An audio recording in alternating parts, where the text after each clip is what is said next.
Okay, let's bring this meeting to order.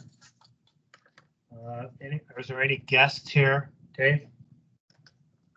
Yes, there is. Actually, Dana is going to do a little introduction here of a recent hire. Okay, have it. Buddy, can you hear me? I can hear you. I can't see you, but I can hear you. Okay. All right, hello. I did want to go ahead and introduce a new staff member to the source water unit. Jessica Cunningham started last month. She comes to EGLE with experience working at Western UP District Health Department. So Jessica will be situated out of our Marquette District office. She'll be picking up the well construction duties that you may have worked with Rob Wolf on. So she's replacing part of the work that Rob Wolf did out of the Marquette office.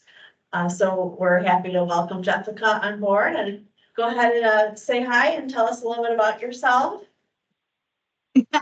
Hi everyone. Yeah, like Dana had said, I'm up in the UP. I worked at a health department for 7 years before joining EGLE about a month ago. Yeah, I mean, I guess something about myself is I have horses. But Jessica. Well, welcome, Jessica. I'm not going to say it this way, but you got some big shoes to fill, which I'm sure you're more than capable of doing. And two pieces of advice I've always tell everybody: you don't know everything, we don't know everything, but together we can solve it. You know, that's the way we look at it. So I agree with that. nice. Did everybody get a chance to look at the agenda? Okay, any additions or omissions anybody has to the agenda? Drinking water. Well, yeah, I had one question. Oh, go ahead, Tony. Does anybody work at Western UP Health Department anymore? Since it sounds like everybody went to EGLE that used to work there.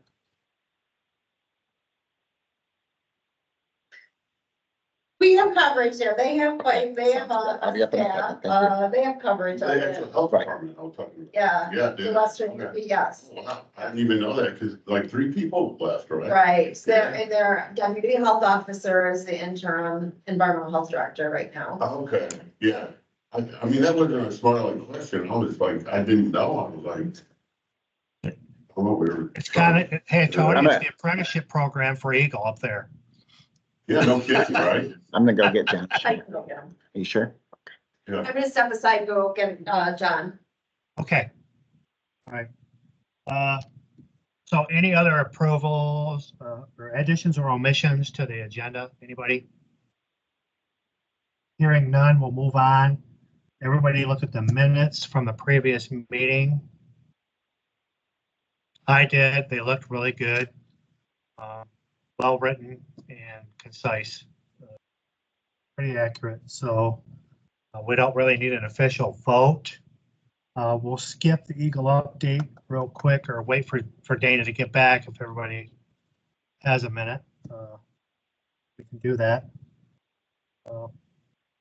If we do want to skip, and then we'll ask Dana when she gets back, Michigan Groundwater Association, MIHA, Department of Health Services, outreach training.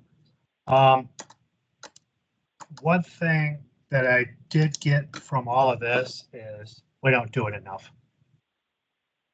I think it's good to connect with all of our drillers and actually bring the drillers and sanitarians and EGLE staff and everybody together to just kind of, the best way it is, air out the laundry and talk about things that, those gray areas that we don't know about, or even areas that we do know about, or maybe misinterpreted on both ends of the spectrum. So I'm going to be working with Mike to set up more meetings as the fall comes, and as winter hits, expect your emails to be flooded with we're going to meet here, meet there. We're going to try to basically have the well drilling sanitarian environmental EGLE roadshow all around the state.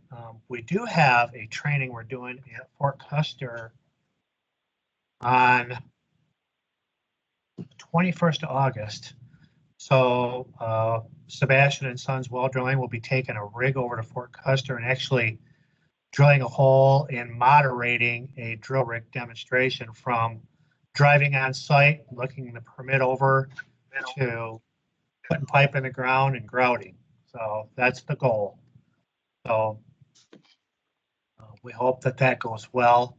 We're going to be setting that up as the days come and weeks. But anybody else have anything to say about that? Tony, I know we came down there. Did you get any feedback from your staff on that meeting? No, other than I think it was very well received. Everybody really appreciated it. Yeah, I thought it was very good. So, and I know the one up north, they had one in Grayling, I think it was. That wasn't there. That was very well received. Eric, I see you got your hand up. Yeah, we had a couple up here too, buddy. It was very well received and we'd be willing to do that again too. So Good, good. Glad to hear it. Dave, have you heard anything about them at all up in your way? Anybody say anything about them? Yeah. You mean, up in Lansing area? Yeah, in other words, did anything filter up to you guys that, hey, I went to this, it was really good, or why are we doing this, or? Well, I know Sarah attended, one or two of them. She's, obviously not with us anymore, so, I didn't get any feedback from Sarah in particular. I don't know if anyone else, from Well Construction has anything to add there. Sarah was at the one in Oakland County, and then we had one over in Kalamazoo. And we had the southwestern part of the state there. It was pretty good, I thought, so. We'll wait for Dana to get back. I have maybe just one or two things just to share. On May 7th, EGLE did a training in regards to the self-assessment evaluations. So if you're a EH director or you're a supervisor that is responsible for filling out that paperwork in regards to, looking at NPRs, the NPRs and seeing if you meet the criteria. She put together that training. It's about 45 minutes long. And that video is available on our website now. So if any new supervisors or even ones that have been around for a while, it's a worthwhile endeavor to take a look at the video. There's always common pitfalls and paperwork, to fill out. So I think it's worth a watch. And then the other item, we may have we've got some state of Michigan drilling opportunities for geothermal, some state funded projects coming up. So I'm hoping that we get access to that and we can do training for EGLE as well as health department folks. We'll see how that develops, but it's probably potentially going to be in August. So we'll go from there. And also, as I've mentioned in previous meetings, if there is any water well drilling contractors with opportunities that they can provide to us or let me know in advance, at least a week or two if they can, where we can bring out some sanitarians and, have people take a look at the well drilling process. And even, I've gotten requests from sanitarians that have never seen a service line or a pitless adapter go in. So even something simple like that, if there's opportunities that, present themselves where the owner would be okay and you guys would be okay with having some people out, I certainly would be willing to coordinate it and make sure that, I get the word out to the locals around there. Hey, Dave, while we're on the phone, I know that the Wolf Lake State Fish Hatchery just released the bid and secured it for the fish hatchery over in Kalamazoo. And they're going to be drilling 3, if not 4, large diameter, high capacity wells over there next to the fish ponds. And they're going to be also hauling the cuttings on 2 of them, which would be a real unique opportunity. I know the contractor that got the bid, they wanted me to do it, but I couldn't meet the timeline. So we can get in touch with a contractor, and they're going to be there for a while, and it's state land. And I think it would be a great opportunity to get some sanitarians over there, especially for high capacity, or anybody for that matter that's never seen a high capacity sand and gravel well drilled. That's going to be quite the process. So. Are those gonna be, vertical turbine, or are they gonna be submersible pumps? They are going to be vertical turbine. Okay, that might not be bad Yep. for, people to see, go in as well. When are they scheduled to go Right. in? You know? As soon as possible. They wanted me, I told them I couldn't do it till after Labor Day. So the contractor got it. It's a Northern Well and Pump. Okay. So Okay, I'll reach out if you want, because I know Dale pretty well. And then I'll put you two together, and then you can Sounds good. maybe coordinate some sanitarians out there. Hey, Dave, if they show up on That's site, kinda can we, put them to work? What's that? I just said, if they show that, up on site, Betty, can we put them to work? Oh, yeah, hard hit. Yeah. yeah, as long as, provide all the necessary gear, yeah, sure, and you put them, give them a W-2 at the end of the day. Hey, while we're on this subject, is Elizabeth there? She is not, she's in Wayne County doing a, health department review today. Okay, so I'll share the news while we're on this subject. For about a year now, EGLE and myself worked on a video, and it's actually a drill rig, basically drill rig 101, if you will, what it is, how it works, what the parts are. And the video just got finished. She just actually sent it to me yesterday. It's on YouTube. We'll get with Elizabeth, and once we both kind of, when EGLE says okay, then we'll share it with the group. And I think it's going to be honest with you, it's going to be a very good teaching tool, especially when you get that entry level individual. And I don't care if it's a guy, that you hire. Here, watch this video. I don't know how many minutes it is. I didn't get to the end because I got interrupted, but it's a 101 on well drilling rigs. So that I'll share. With that, we have Michigan Groundwater Association partnering events with local health departments. Update. I think this is all encompassing, but one thing I want to talk about right now, it's not on here, which kind of goes along with this. Michigan Groundwater Association's next event next year, we're looking for suggestions for topics that aren't normally covered. Maybe something we run across. Yep, go ahead, Dave. Heather Bishop, she's a supervisor in the Kalamazoo district. Yep. She did a really good presentation on type 1 wells and permitting. And how they're different than, getting a permit from the health department. I think that would be an excellent talk. And I told her she actually wanted to do it last year, but it conflicted with she had a conflict, so it wasn't going to work out. But I think for Frankenmuth, I think it would be an excellent topic. And then, we also talked about, and I don't know if he's gotten a hold of you yet, but that talk on geothermal and, people getting into the geothermal business. He kind of wanted to do kind of a cost structure to kind of show, Well, there are benefits agree. and money to be made. So the other topic that we're going to cover that the water withdrawal group is kind of, behind a little bit is when drilling a large diameter, high capacity well, the importance of drilling a test well and then leaving the test well to monitor aquifer characteristics and watershed flow. So there's going to be a talk about that also. One of the things that was brought up to me too, and I'm gonna take my golf club and throw my golf ball at Dana, is type 2, 399.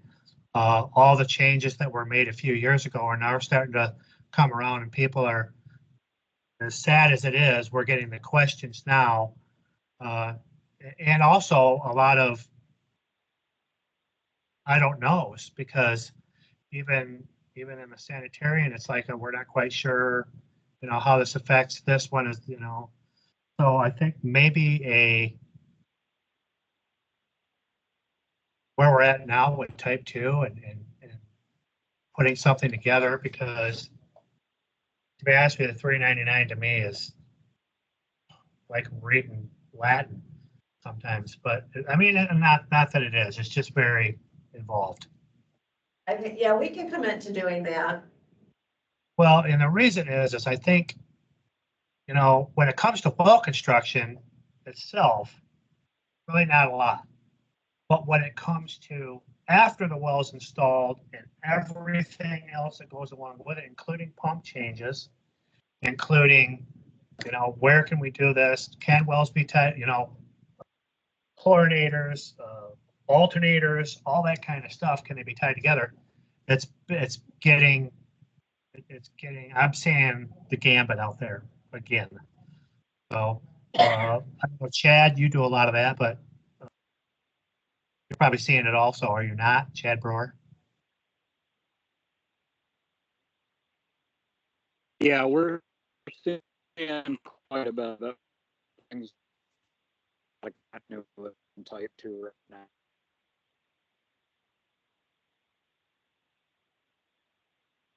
I couldn't hear him. I don't know if you can hear me, but there's not a lot of continuity on type 2 systems right now around us. Okay. Yeah, even trailer parks, which are type 1, are just now coming into the 20th century, in my opinion, but it's, yeah. So I think I would like to maybe collaborate with you, Dana, and whoever, you decide, or if it's you or your staff, put something together. So I know your plate's full like mine, but that's. No, but I'd be happy to sit down with you and probably Casey Swanson, and we can come up with an agenda of what that would look like, the high points, and certainly a new thing that's going to be put into the mix are the schools, the type 2 non-transient, non-community schools, and the new regulations around filter first. We'll hit on those as well. So yeah, there's a lot of content there for sure. We can definitely fill an hour. Well, and to be honest with you, I would like to take that session and make it a event wide. I don't want it just to be, in other words, we're going to bring the fundamental people in and talk about it, everybody together, because I think it encompasses all of us, because you never know. Well, I should say, in a lot of cases, that sanitarian that might be at the fundamentals, there's a sanitarian on residential today, and 3 weeks from now they're in charge of type 2 because of staff changes. And I've seen it happen many times. So, and I think it's a good idea just to kind of, wet everybody's feet on it. So, all right, we can move on.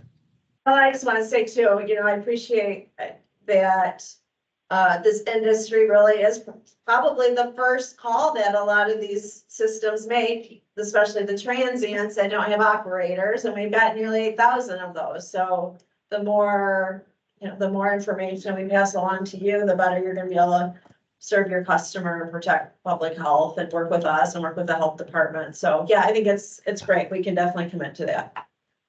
Good. I appreciate it very much. Thank you. With that said, we're going to go on to a well logic update. Hey guys. Hey.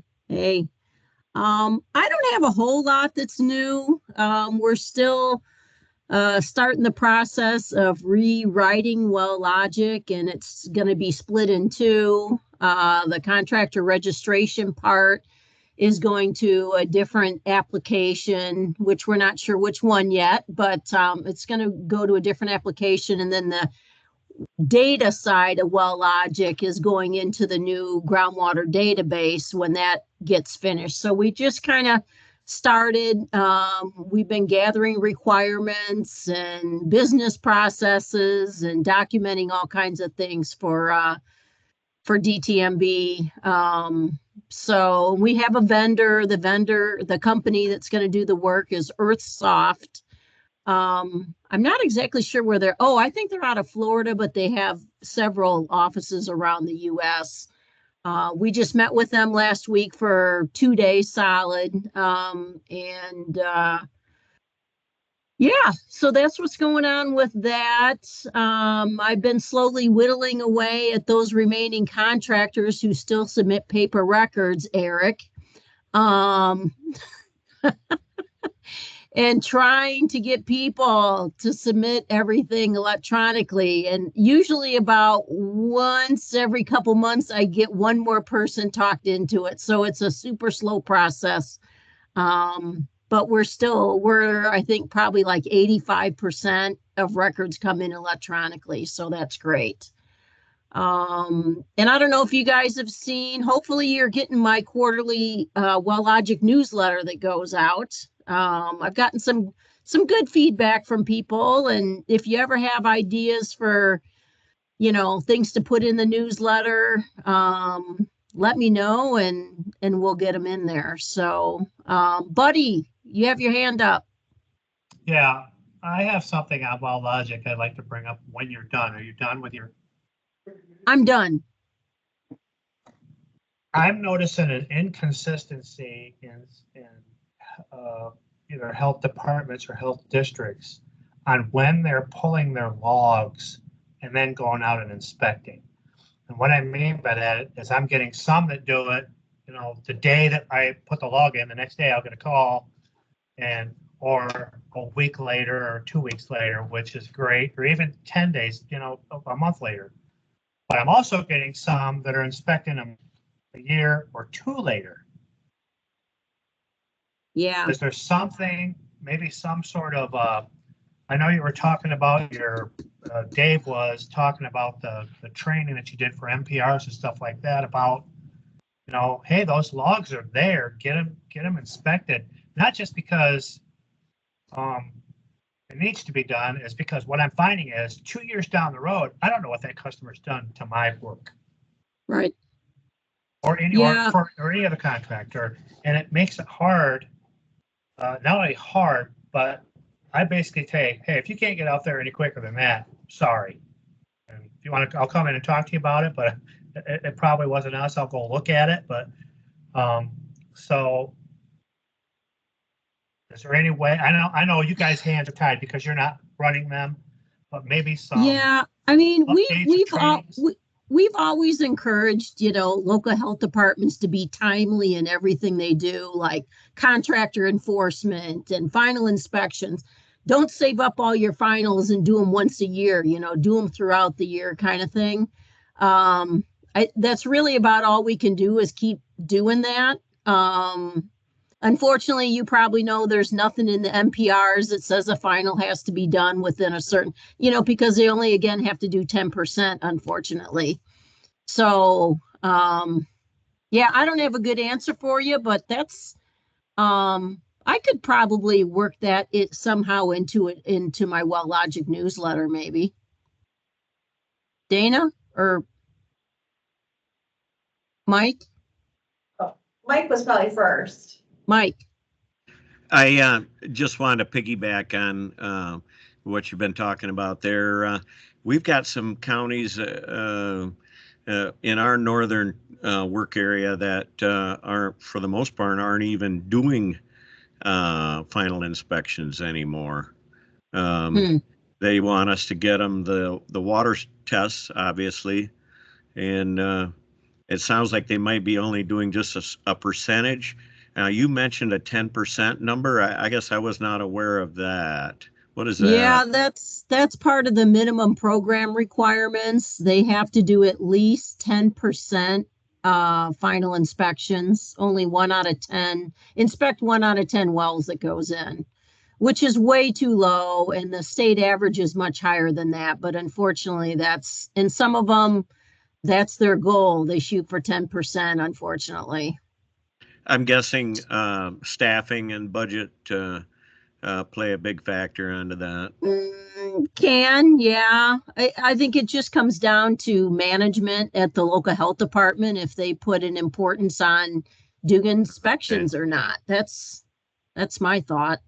But yeah. Dana.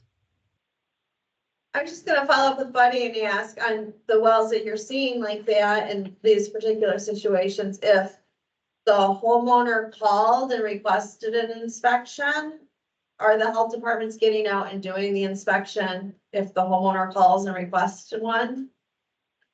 Buddy just texted me, he said that his computer shut down, so he'll be in just a second. Oh, there he is. Okay. Can repeat the question.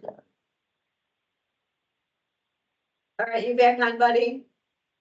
Yep, I can hear you now. All right.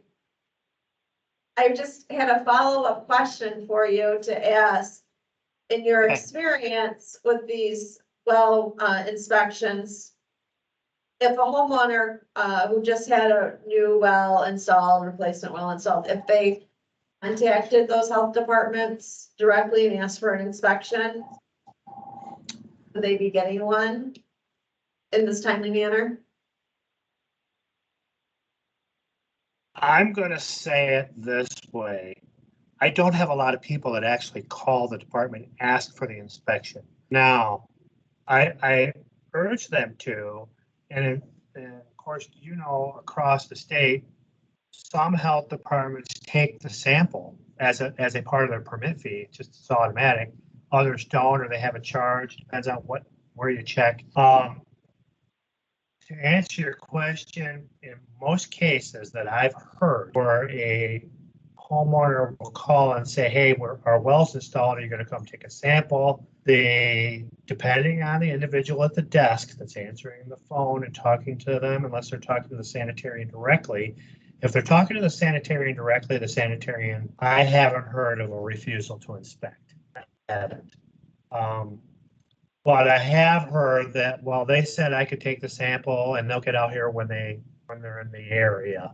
And my only issue with that is, you know, if they're not working, that's great. And somebody can go in the house and look, because I believe the inside of the inspection of the pressure tank and the safety relief valve and the sample tap is as important as the well grouting itself.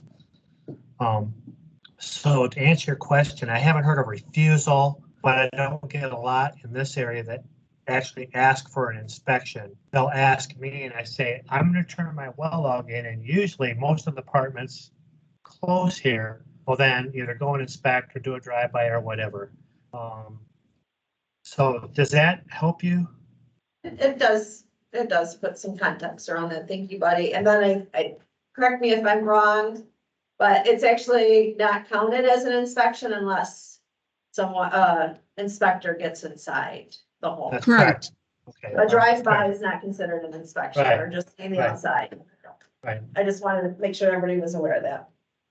I did have one time in my career, we were actually installing the system and it was raining. And I won't tell you where this is at, but the sanitarian drove in, rolled down the window, handed me the approved sticker through the window and rolled it up and drove out. No kidding. And I sat there for 10 minutes looking at it going, do I put it on or do I not? Do I really think it's approved? Is it? I mean, I'm going, this is not right. But anyways, that sanitarian is no longer there with that department. So Chad, I think you got your hand up. Yeah, buddy. We were having a lot of problems with the same thing, samples that were not being taken for years. And we had to take it into our own hands, and now we don't even file a customer's paperwork until we have a final inspection. So we force the issue. I mean, we will call the health department 10 times. We don't have any of our customers call for their own final inspections. We call for the customer so that we know it gets done, or we email, then it's documented. But we've taken that all on, and we just keep hounding them until we have a final signed, so that every job now, we know it's done, it's signed, it's approved, and we can put it behind us. Yeah, Labor unfortunately, intensive. Chad, But that is a very, very, very diligent and good policy to have at your company. But I don't think statewide, all well drillers are doing that. Some of them would rather not have you show up, but I think a final inspection is important. The fear I hear of people, well, they're not going to come out and look at my septic, are they? They're not going to come out here and look at my drain, are they? I mean, I'm like, are you kidding me? No, they're coming out to look at the well. No, I mean, if you got, sewage cesspooling out back, I'm probably not going to drill a well for you, because I'm saying you need to take care of that first. But I don't know. I just have seen it, and I'm not saying it's getting worse, but I'm seeing it's just more prevalent to me now, probably because I'm paying attention to it. Of the 2 months, 1 month, 1 week, 1 year, 2 years. So I just thought I'd bring it up. Yeah, buddy, part of that too is when a lot of local health departments, like say once a year, they'll go through all their pending permits that they were issued to see, did we get a well record? Did we get a sample? And what typically a lot of them do in their non-approval letters, they'll say, contact us to come out and do a final inspection and take your sample, blah, blah, blah. So in those cases, those would be potentially a year or more too. I don't know if that's specifically the case you're running into, but that could be another reason why the finals are not till like a year later. So. And I see that. And a lot of times I'll have customers that don't want me to take the sample, even though I tell them you should have me take the sample. And I give my 10-minute spiel on why. And then a year down the road, they'll call me and say, hey, my well's not approved. What did you not do? I goes, well, did you read the letter? Well, no, I just said it was not approved. It said you didn't take your sample, and it says right here in my paperwork that you refused for me to take the sample. So you got to get your water sample done. So that does happen too, Anita. So I agree with that. All right. Anything else on inspections, timely manner? All right, let's move on to peak demand pump capacity committee update. Todd, you on here? Hey, I'm there's here. Todd. Hello, everybody. How's it going today? So yeah, previously, a check sheet was developed to help the local health departments when it comes to issuing well permits and those with variable frequency drives. So what I did is I took the check sheet to the non-community unit to get their input on it.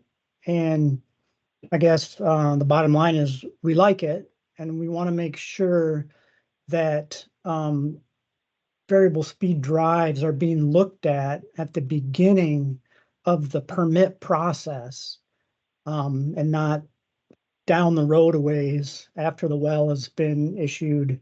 And we also want to make sure that the local health department's sanitarians are getting the support they need to review these potential pump installations. Trying to share my screen here.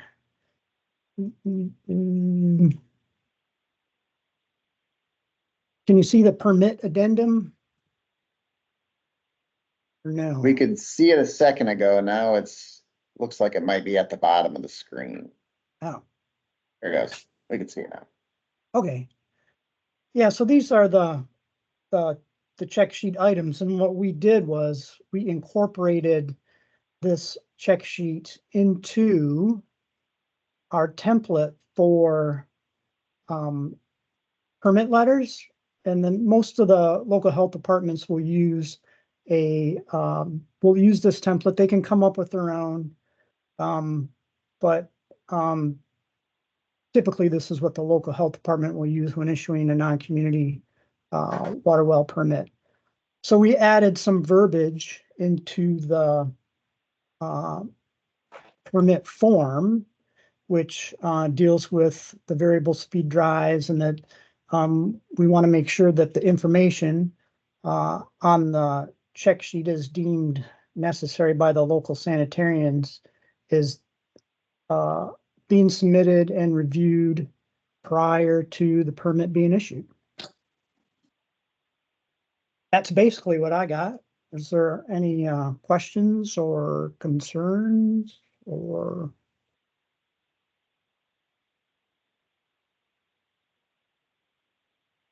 I have a question. Okay, So the question is this, this is great on the permit. But we're gonna travel today and we're gonna go to West Branch Community Schools. And they have a big tank that's got a hole in it and the pumps wore out. And now we want to go to a VFD, meaning variable frequency drive. Is there a mechanism here to help the sanitarian with that? Because we might not want that large pressure tank, or they can't afford that large pressure tank. And we're going to go to a VFD, which is more economical in that situation, especially when it comes to large capacity. And we need a mechanism for that, because that's where you're going to run into your trouble.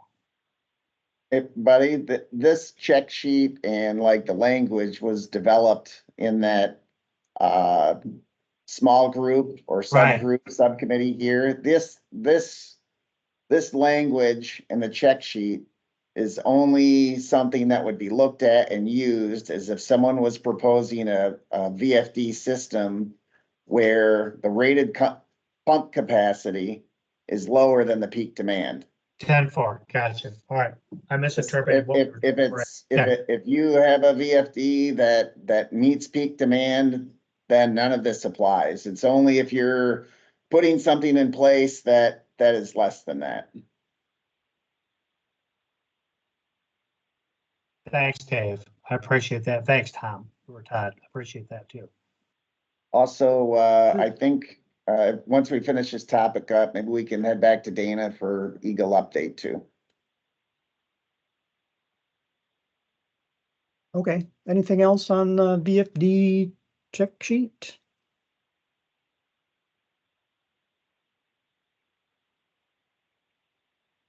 All right, I'm good. Okay, Dana, you want to do the EGLE update real quick? Before we transition to that, so this sounds like what Todd presented was an outcome of some of the work from some folks on this group. Is that correct? Yeah, we formed a subcommittee, type 2 folks, drillers, EGLE folks, health department folks, came up with some language that would be in the permit as well as a check sheet.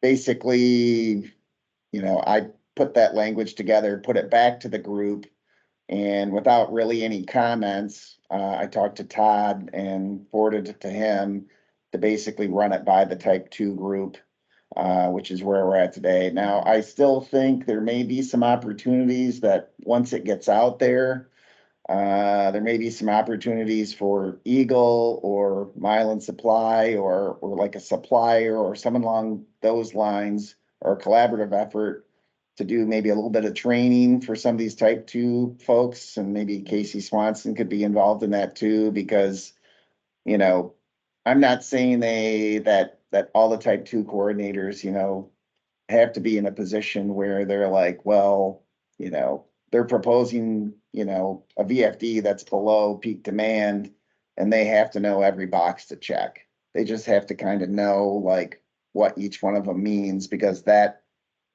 once that happens, that information that they collect from the driller will come back to us for review.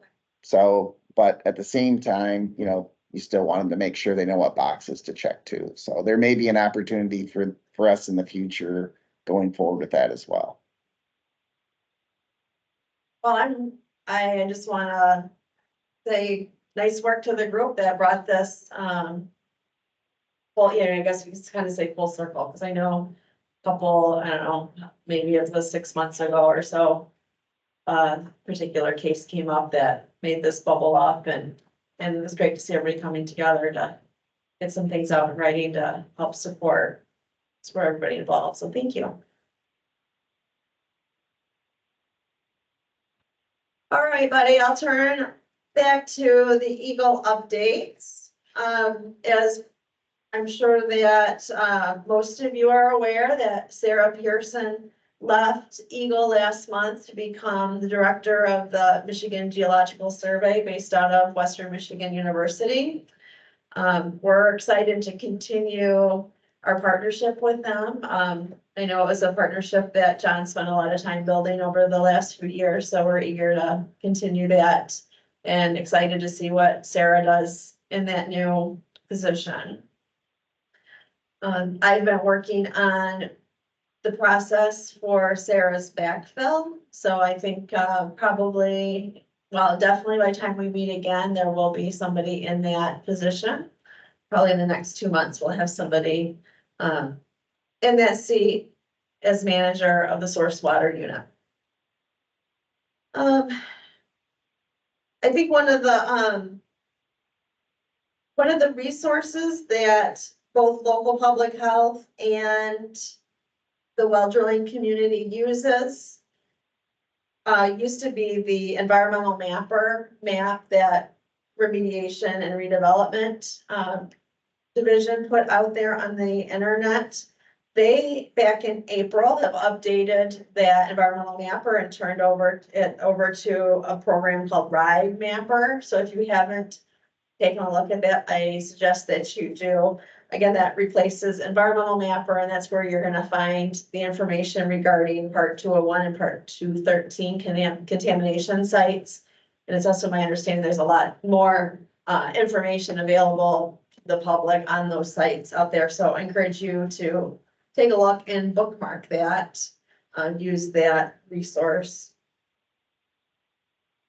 Another thing I wanted to mention is to actually thank Buddy. He's going to be doing a demo of well drilling activities at the Drinking Water Environmental Health in-service next month. That's going to be held down at Fort Custer, the federal facility. So we're excited to have him come down and show off his rig and do a little demo for our whole entire division that's going to be down there for the in-service. I think it's part of a breakout session, so you won't see all 170 of us, but I know you'll have a lot of folks interested in coming outside and listening to your presentation. So thank you, Buddy. That means a lot. And lastly, I wanted to tell you a little bit about a project that another unit within environmental health section is working on. And it's funny that Buddy actually mentioned failing septic systems just a few minutes ago when we were talking about well inspections. A year or so ago, the legislature appropriated $35 million for a failing septic system loan program, and that was officially launched last month. EGLE teamed up with Michigan Saves as our contractor, and they are working with local credit unions and others to provide low interest loans to homeowners to replace their sewage systems. And like I said, it's been out there for about a month, and I do want to tell you a little bit about the successes of the program.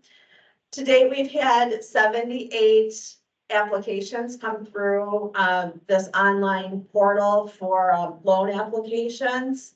That also includes a place for folks to upload, well, actually a sewage contractor to upload the permit from the local health department on the sewage system. So 78 applications. And so far, unfortunately, there were 27 denials, and we're learning a lot from those denials, and 5 withdrawn applications and a total of 46 loan approvals. You know what? I actually can go ahead and share my screen. I got some slides here. I'll just go ahead and share them.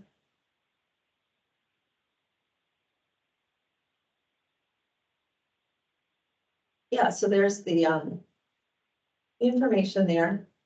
And a little bit about these loans is it's a 2-tiered program. One is a market rate loan. So you may ask why people would get into a market rate loan where they can maybe just go and get home equity line of credit.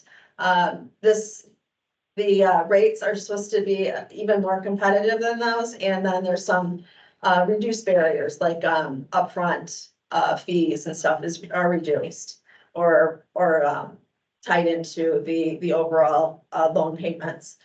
And then there's also a tier where for folks with 200% of the poverty line, and it has a much lower interest rate, near less than 1%. So there's these 2 different tiers available within these loans for failing septic systems. So I told you there were some denials, and we're learning a lot from these. 16 applicants denied due to derogatory or delinquent charge-offs, and then 11 denied due to debt to income ratios. So we're keeping tabs on those because there are a lot of groups like community action agencies that are interested in still trying to help out these folks to repair failing septic systems. Dana, what is a charge off? That is a really good question. I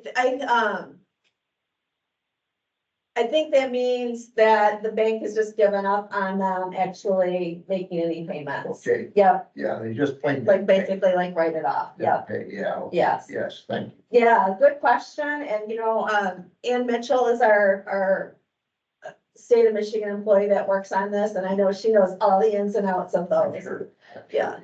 Yeah, thank you. So within the first month, we've had 13 systems installed and fully funded. That means the contractor was paid in full.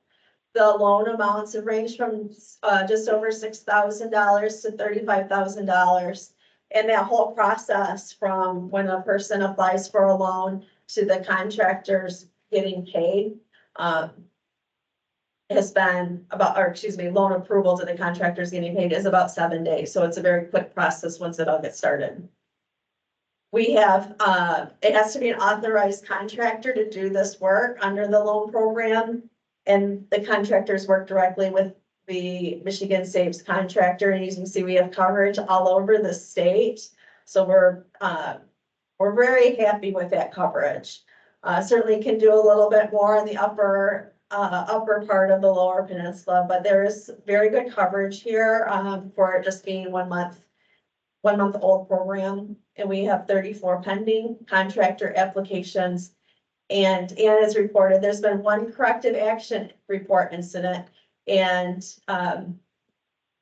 that is, it's kind of like well records, right? It's a paperwork issue where none of the appropriate paperwork was submitted as expected, and that was easily corrected.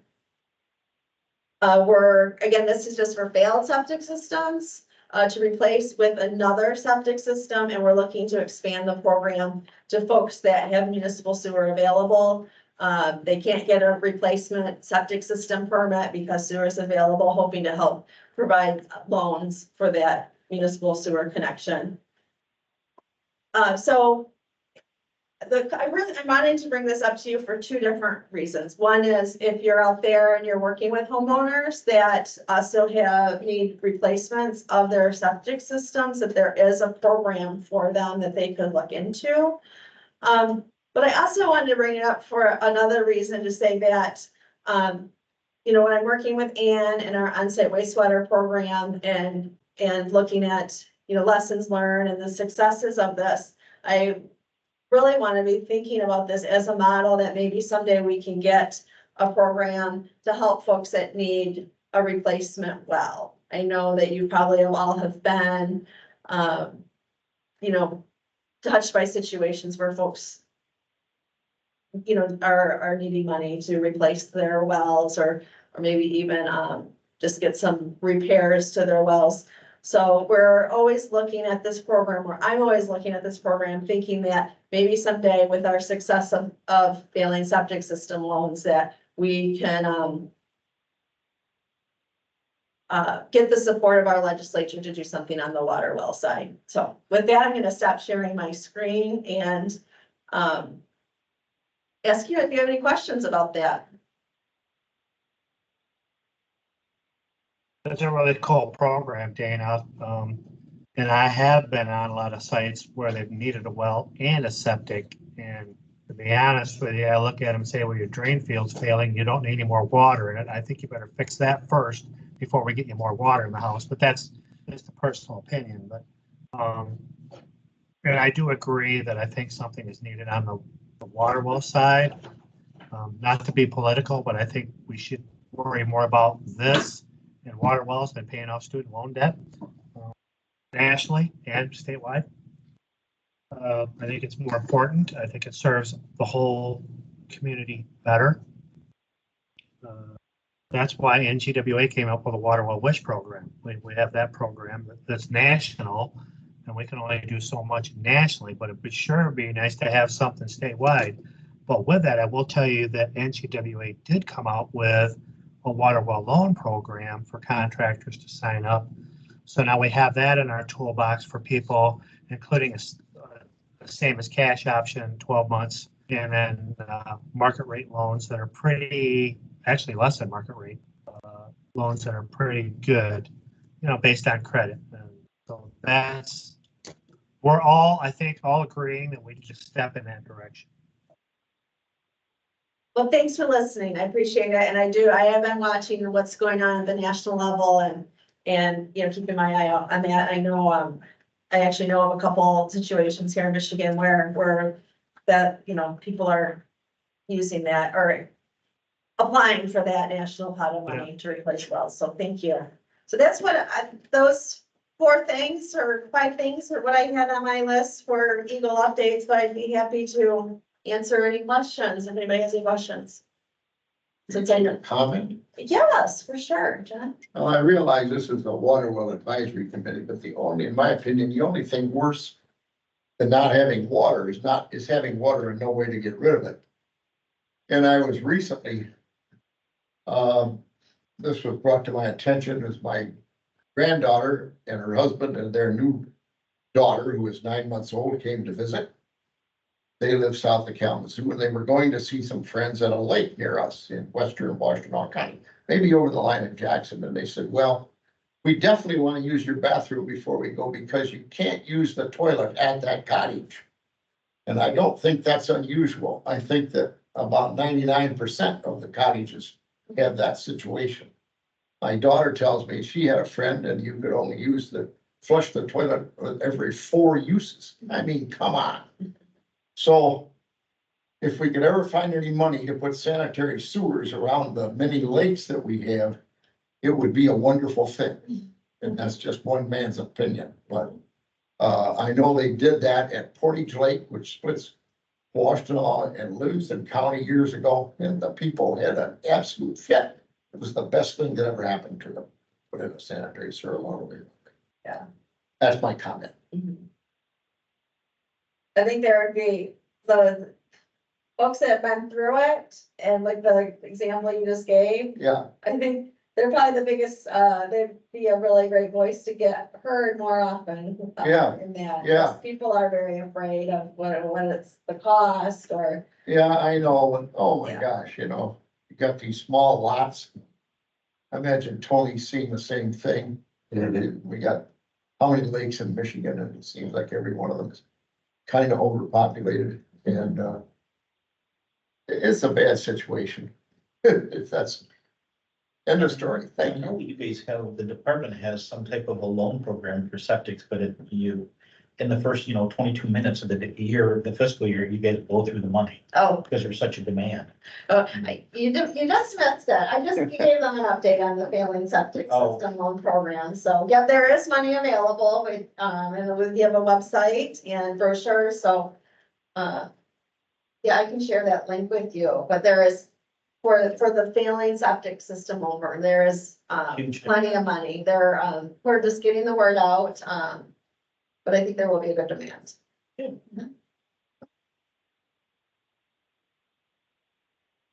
Nice. Thanks, Dana. We appreciate the hard work you guys are doing. I mean, it's cleaning up something, that's for sure. That's good. I think if there's no more questions for Dana, let's move on to pressure switches and buried tank installations. Dave. Okay, I'm sure, I'm just gonna take over the screen here, a quick second.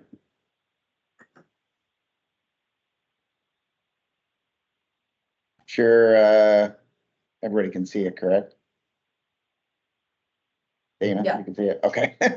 Just making sure.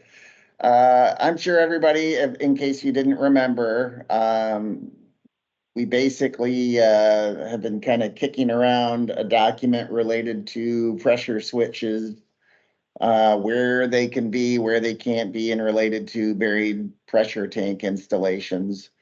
Over time, the document has been kind of picked up and dropped, and recently, early 2000, I think that might even been late, not this last meeting, but the meeting before, EGLE was mandated to kind of put some additional work into it and put something together. I had shared this document with the committee before the last meeting for comment. And this is basically, the regulatory side of things from the Safe Drinking Water Act, as well as the well code. I put something together, added a lot of information to it, as you can see. But in the end, what the document is really lacking right now is input from contractors in relation to things like pictures, verification of processes for installation. We had a new product that I saw this year at the Michigan Groundwater Association related to a new pressure switch. It was put out by Rhombus. I know there's some contractors that are putting it in. At the last meeting, I know some people were going to take a look and provide comments and pictures and such. We don't have that information yet, but also I know Dan Mylan was going to try and help bring some contractors together for a subcommittee. I know Dan, went on his trip here off to Alaska, and I'm really not sure in what capacity he's going to be coming back as well. So at this point, since the last meeting, we've kind of this document essentially has stagnated until we can get some input from the contractors and such. Dave? Yeah. Where can we get a printed copy of what you've got up on the screen there? I provided I sent it an email to everyone, and I can certainly do that again, and you can print it out. Thank you. Yep, I can do that. Yep, appreciate it. Dave. Buddy. Yeah, go ahead, buddy. Dan Mylan asked me to, at this meeting, ask if Glenn Janderno is set in his place until he returns, because first of all, Glenn is as well versed as Dan, and they both work together. And Glenn can put together the contractor so we can keep moving forward. And as he talks to Dan throughout the year, just checking in as they do with each other, Dan can provide his, guidance to Glenn and say, yeah, no, put these together. So with that said, I'd like to recommend that we put Glenn Janderno as an alternate for Dan. And I've already kind of let him know Okay. that we were going to suggest that. And as long as it's okay with this committee, I think it would be prudent to move forward with this.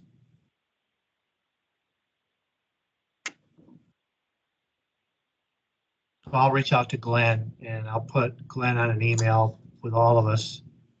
And then we'll get this ball moving forward. I do have some pictures aside. I don't do a lot of buried pressure tanks. But I know that Mr. Brewer would have a lot, and I'm sure Mr. Wallfield would have a lot. And I can get some from my favorite well driller from the Southwest, from Joe Schausch, I'm sure. And with that, we can pick and choose and go from there. Okay. Chad, I'm sure you can get lots of photos, can't you, Brewer? Yeah. My understanding is the contractor that has installed the most of these rhombus boxes is actually Steve Simmons. So And I can get a hold of Steve. I was told that in a roundabout way. I don't necessarily know if it's true, but the source was reliable. So I talk to Steve about twice a day. okay. You beat my average. It's a temperature check, basically. And I'll just say it that way, tongue in cheek. Well, good. I'm glad we're moving forward this, because if there's anything that's just say a gray area in well construction code, it's this. You know, for sure. So with that, I'll get with you with Glenn, and then we'll move forward with photos, but we can go on to contractor examination information if you want, Dave. Sure. I received information from Kathy in regards to contractor examination. Since the last meeting, there hasn't been an exam. There's an August 12 application deadline for the October 11th exam. Right now, she has 2 complete applications for the October exam, which is, I think, a little light right now, considering how many applications we've had over the last couple of years. But she also wanted the group to know that late invoices are going out in the mail this week for well drillers and pump installers for registration renewals, that obviously the late invoices are going out. And as of right now, yesterday anyway, she said there was 51 contractors that have not renewed. Can you tell me how many renewed? I don't have that number in front of me. Okay, that's fine. I'm just kind of curious what the number is. Not renewed is what I have, sorry. No, that's fine. I'm always interested in every year of, you know, the nostalgic people that hang on to it, that really hang on to it. I mean, I can get that number for you if you like. That would be nice. I like, you know, I guess put it this way, once the deadline is in, a number of total registered contractors would be nice.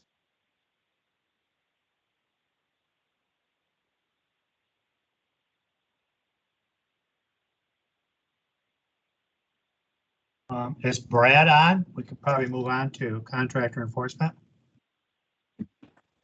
No, Brad's not here, but I am. This is Matt. Hi, Matt. Everybody, this is Yes. Matt Allen. Yes. So, we had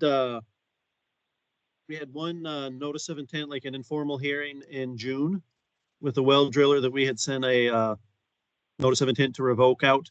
We entered into a, or I don't know if we're fully executed yet, but they agreed to recognize what they did, agreed to the compliance agreement, kind of stipulations and corrections that needed to be made. And we'll be entering into that in the next week, probably, if they haven't already. And then we've got 2 more notice of intents that we're sending out, probably the end of this week or the beginning of next week. And we have those informal hearing dates set for early August with 2 other well drillers. And we worked with one well driller in Oakland County that had drilled a well in pipeline right away within 300 feet. And went back and forth with them, but then I believe that they had wanted an appeal. And maybe Tony knows more about that, but I think that was denied, and we are working with him to have the old well plug and a new well put in the proper isolation distance away. Thanks, So, Matt. and- Yep. So all What, in Tony? all. Go ahead, Tony. Our Board of Commissioners, our sanitary code appeal board upheld our denial. So, they have to. They can't Yep. use it. Good. Yeah, there was some back and forth with us and the well driller before he realized that it was actually 300 feet. That happens. Yep. That happens.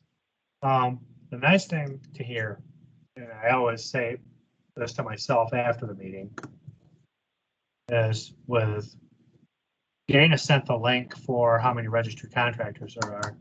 So with the amount of registered contractors that we have, we're not sitting here for 35 minutes talking about issues with contractors.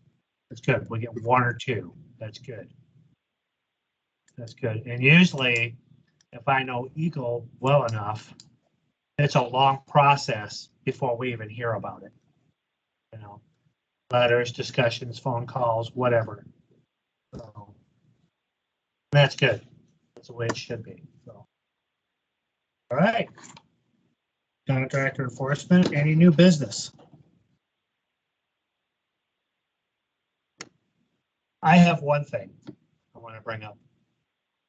And that is the requirement. Oh, go ahead, Dave. No, I can go after you, buddy. I have one item for new business after you're done. Okay. That's all. My new business is the requirement for a permit on a pump change on a type 2 system. It is required. However, it's not, for the best way of saying it, it's enforced in one area or required in one area, not required in another area.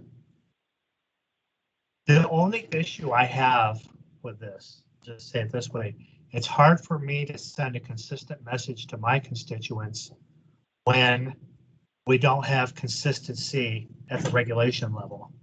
So my comment is this, and I'm not asking for a resolution now, is that collaborate and come up with either we're gonna require them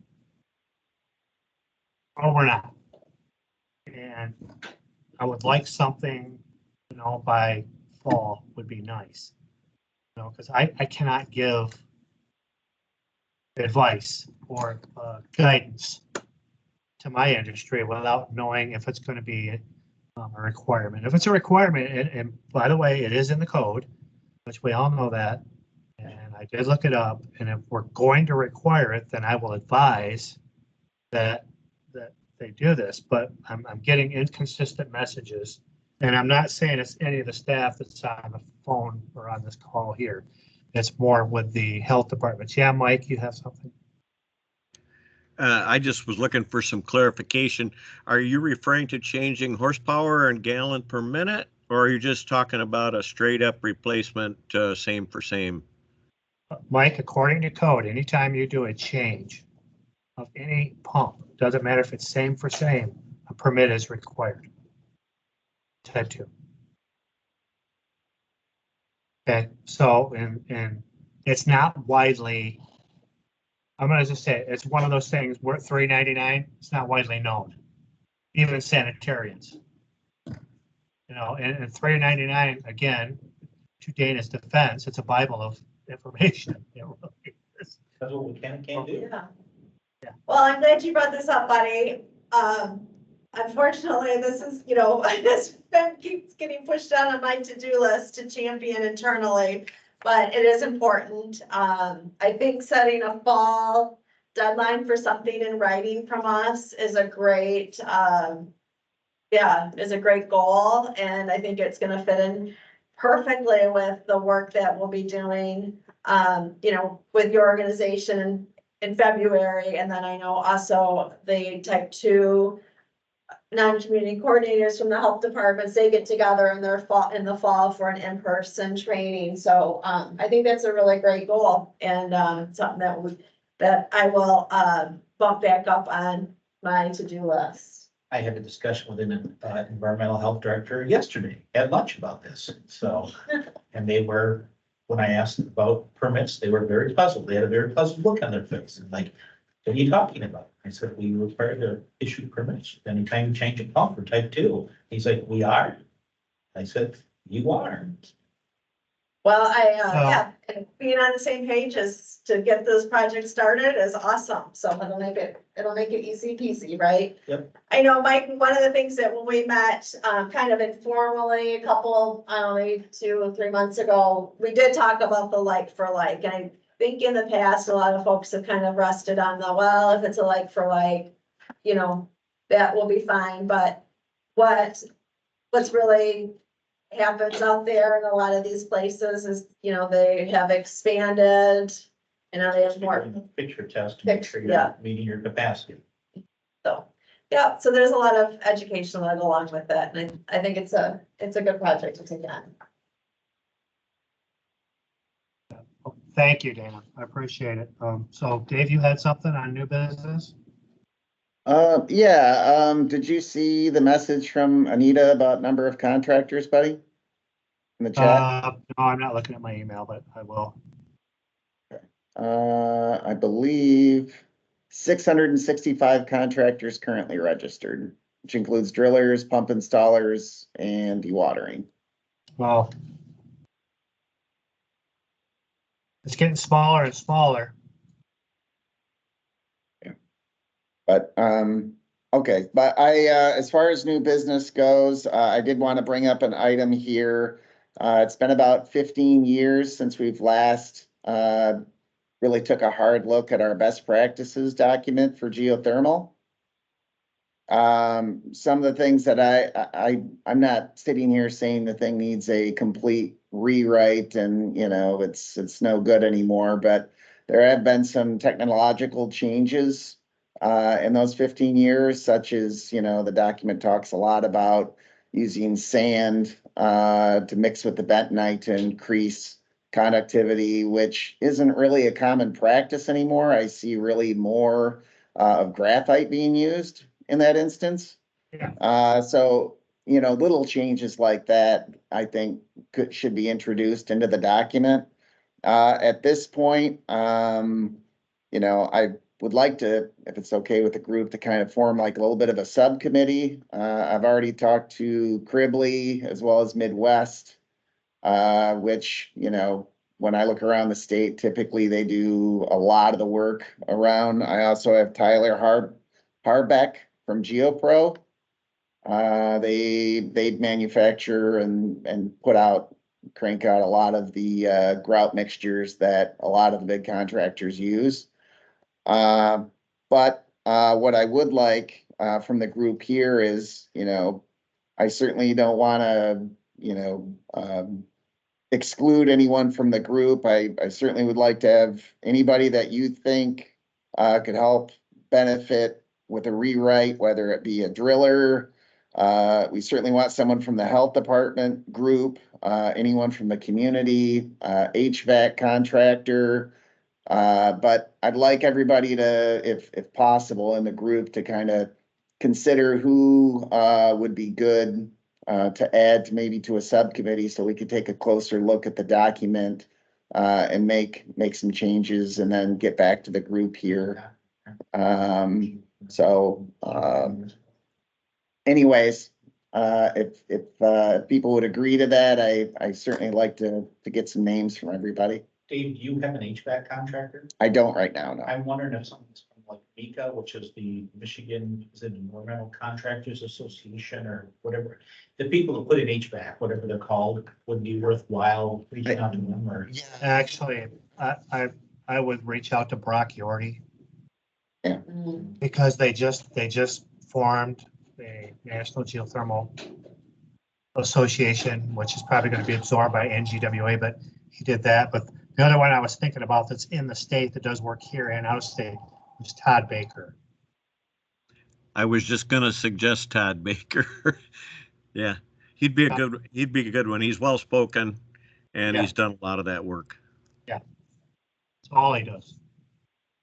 As far as health departments, Tony, do you have any suggestions? I know Ann Arbor does quite a bit of permitting and has done a lot of permitting down there. I get a lot of calls from them, but I can throw it out there. No, we Okay. did too. Yeah. Yeah. So if you wouldn't mind getting back with me on Sure. somebody from, When do you, put it?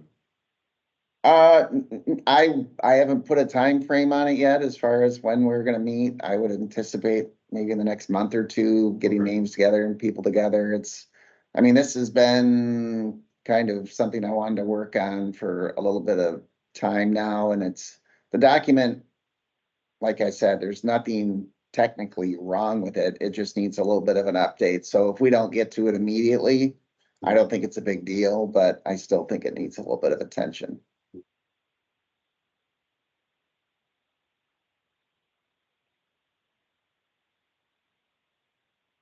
I agree. I mean, I think it's good even if something is not a hot topic and we have documentation on it to kind of review it and see how it relates to today and the technologies that are available within, even though it's not a code, but making sure that we're watching the products that are going in and how they're being used and where they're being put. So, I mean, in Ann Arbor, we have community, they're looking at now at community closed loop vertical systems where entire neighborhoods like a DTE would own the loop. And it would be beneath the streets and in people's yards. And basically the people would own, the unit inside the house, but they would basically pay the utility, like a utility bill, for geothermal systems. So it's in the works and, it's done out east more. So, I just, it's something that obviously is, not going away and it's going to continue to get bigger and bigger. So we just need to keep an eye on it. Right. Okay. And also, at my last NGWA meeting, I was informed, Dave, just so you know, there's 2 or 3 other systems now that have come out similar to that Darcy system that I'm sure they're going to be trying to market in Michigan. So we're going to have to be aware of that. Yeah, I was involved with Washtenaw County Health Department on reviewing one of those systems. Basically, it seems like having the heat exchanger down the well seems to be an upcoming trend. And Yep, consistent temperature is what they're looking for. So, yeah. Okay. Well, I appreciate that. Does anybody have any old business or comments they'd like to make before we get our agenda items for our next meeting?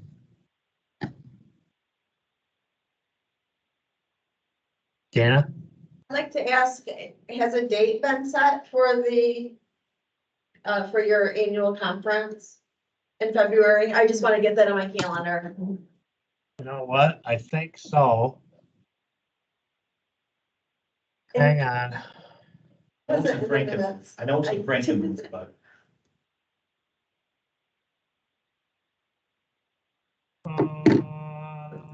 No, maybe you can just email us. We'll put it in the minutes Oh. and get it on our calendars.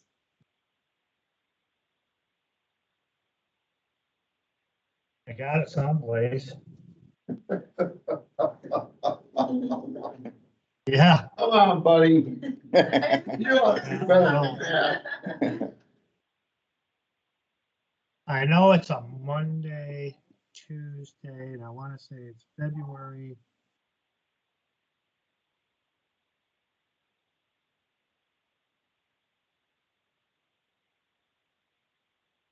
I think it's February 10th, 11th, but I can't swear to that. I will email everybody. Thank you. Yeah.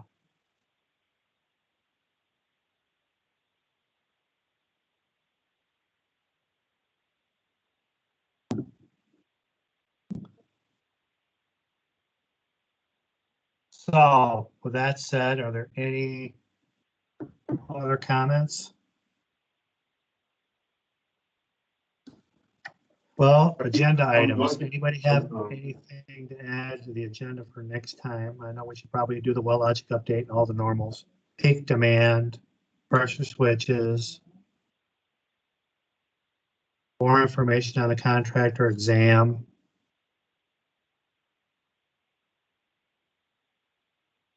Any information we have on type 2 that might come up between now and then.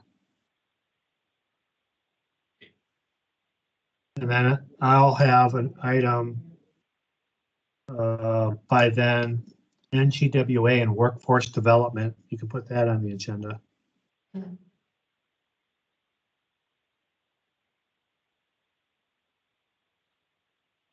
our next meeting date. So.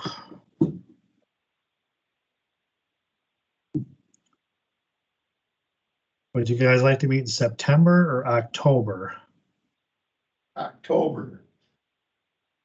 Okay. How's the 9th? Whoops, that's 2025. Hang on.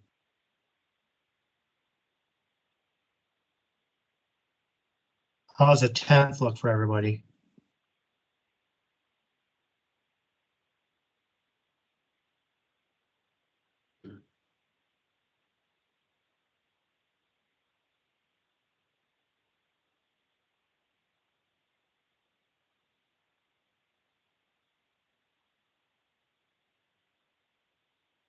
I can't hear. Is everybody there yet? Oh, yeah, we think that's great. Yeah. Okay. Yeah. Yep, So that 10th. works, buddy. Okay. The Works for 10th. me. too. So, all right. All right. With that, I will accept a motion to adjourn.